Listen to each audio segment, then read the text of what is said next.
Hey guys, welcome to 2.6 Related Rates. In this lesson, we're going to be able to apply derivatives using some real-world applications. So, related rates is an application of implicit differentiation. So the best way to learn related rates is by doing some examples below. So before we do that, in the last section, we learned to differentiate implicitly defined functions by using the chain rule. In this section, we'll use the chain rule to find rates of change of two or more variables with respect to time. So, with respect to time. Given us expressions such as dy dt, dx dt, dv dt, dr dt. So let's go ahead and take a look at the first example. The first example isn't related rates type of problem. It's really an implicit problem. Suppose y equals 5x squared minus 6x plus 2. Find the derivative of y with respect to t when x is equal to 4, given that dy dx is equal to 2. dx dt is equal to 2. And I had a typo there, so it's my fault. Okay, so we're asked to find dy dt. And to find the dy dt, we need to take the derivative, but not just the derivative with respect to time. What tells us with respect to time? It's that dt in the bottom. So anytime we take a derivative that is not t, whatever variable we take the derivative of, we gotta throw in a d something over dt, because we don't know that y or x are functions of t. So we have to assume that the derivatives of x and y with respect to t exist, and we have to throw them into our differential equation. So the derivative of y is dy dt. The derivative of 5x squared is 10x, but with respect to time, it's dx dt. Minus 6 dx dt plus 2. I'm sorry, no, not plus 2. The derivative of 2 is 0. But we have what x equals. X equals 4, and dx dt is equal to 2. So all I have to do is just substitute.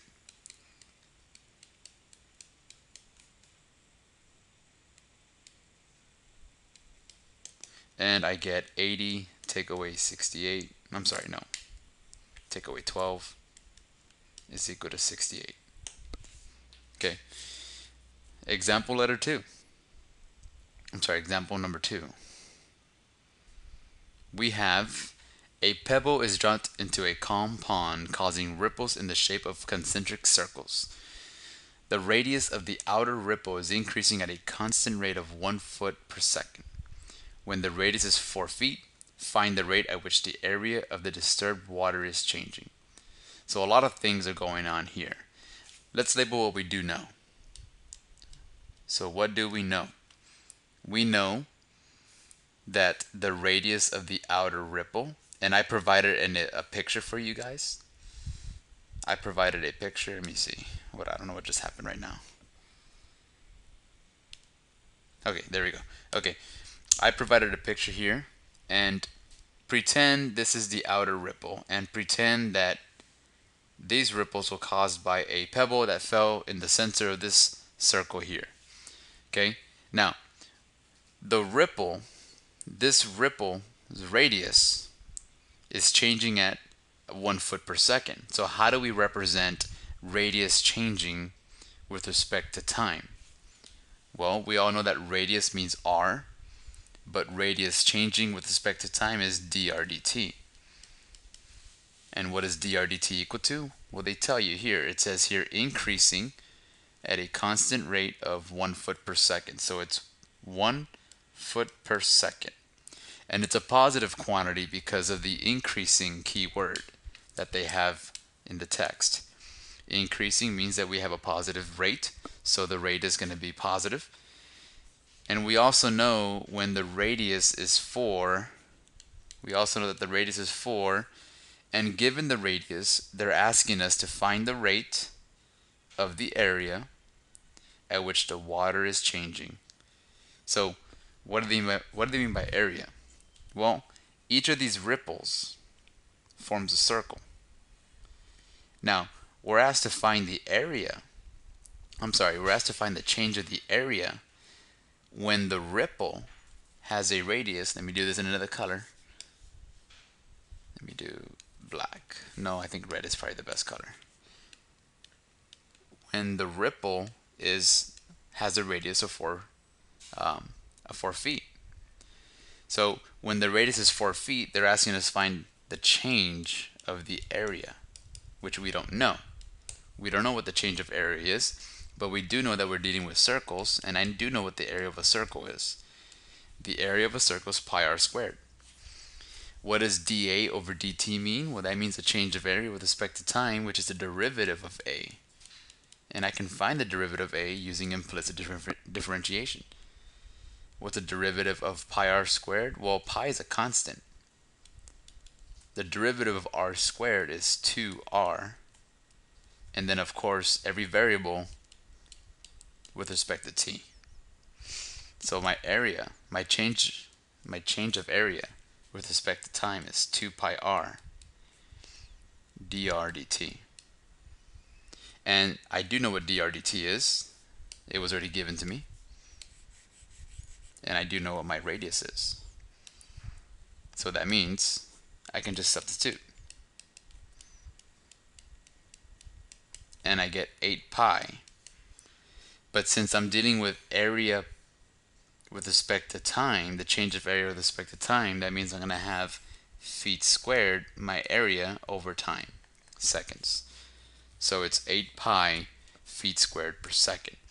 So that means that the area of this circle here, at that moment in time, at the moment that the radius is 4 feet, that area is increasing at a rate of 8 pi feet per second.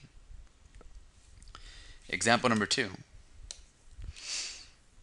Water runs out of a conical tank at a constant rate of 2 cubic feet per minute. So I have a tank, and this tank holds water. The radius of the top tank is 5 feet. So I can go ahead and say that that's 5 feet. And the height of the tank is 10 feet. So they're giving us dimensions of the tank. How fast is the water level sinking when the water is 4 feet deep? So when the water is 4 feet deep, I'm saying that the water has a height of 4. And how fast is the water level sinking is a rate of change. Well, water level is also indicating the change of the height. How fast is the water level changing? Well, that's the same thing as dH dt. And we don't know what that is. That's what we're asked. Okay. Well, I do know what the volume of a cone is. Volume of this conical shape is 1/3 pi r squared h. Now, if I take the derivative of this, I have a product rule because I have r squared times h. And anytime you take the product rule, you're taking the derivative of each term mixed with the other term. So I know that if I take my product rule, I'm going to have a dH dt in there and a dr dt. I don't know anything about the change of radius with respect to time, so I can't figure out what my change of height is if I don't know what my change of r is. So what I need to do in this problem is I need to eliminate this variable r. So this r squared has to go. But how do I make it go away? I take a look at the tank. I see this tank, its height is 10 feet, and its radius is 5 feet. So I can make a relation between the height and the radius. The height is no, I'm sorry. The radius is 1/2 the height. Okay? Because 5 is half of 10, so that means half the height is the radius. So I can make a substitution. 1/3 pi half height squared times the height, and that's my volume. Making this more cleaner, I can say it's pi thirds. 1/2 squared h, it's the same thing as h squared over 4 times h, and that is the same thing as h to the third over 4, which makes this to 12. There's my volume. Now, I'm also given how much the water is running out. It says here water runs out of the conical tank at a constant rate of 2 cubic feet per minute. So my dVdt, since I'm dealing with a cubic feet measurement, my dVdt is 2, but since it's running out of the water, it's a negative quantity. So let me go ahead and take the derivative of this function here. dVdt is equal to pi over 12, and then taking the derivative of h cubed is 3h squared times dH dt. So I need to solve for dH dt because that's what my problem had said, solve for dH dt. So that means I need to get rid of the pi over 12 3h squared by multiplying by the reciprocal of everything.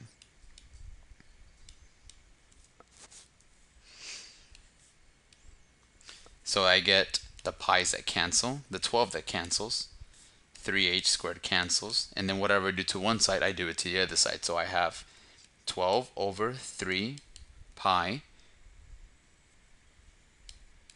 1 over h squared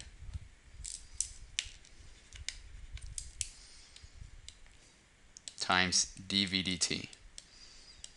And if I substitute all the items that I have here already defined, I get 12 over 3h squared.